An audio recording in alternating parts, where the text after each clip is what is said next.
విజయవాడలోని కొత్త రాజరాజేశ్వరి నగర్లో గత రాత్రి ఇంట్లో నుంచి పారిపోయిన ముగ్గురు బాలికల్ని అజిత్ సింగ్ నగర్ పోలీసులు గంటల వ్యవధిలో గుర్తించారు.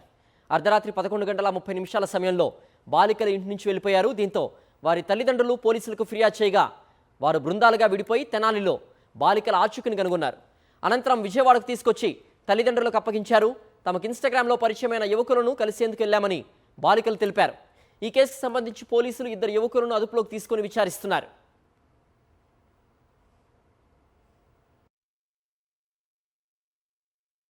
గత రాత్రి 11:30 ప్రాంతంలోనే న్యూ ఆర్ఆర్‌పేట నుంచి ముగ్గురు మైనర్ బాలికలు ఇంటి నుంచి మిస్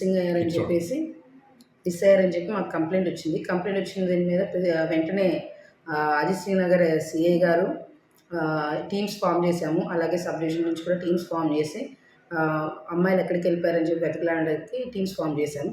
ఫామ్ చేసిన వితిన్ ఫ్యూ అవర్స్ అంటే 3:30 కల్లా అమ్మాయి లొకేషన్ ట్రేస్ అయింది. బై 4 o'clock అమ్మాయిని ట్రేస్ చేసి పట్టుకొని తిరిగి పోలీస్ స్టేషన్కి తీసుకురావడం జరిగింది.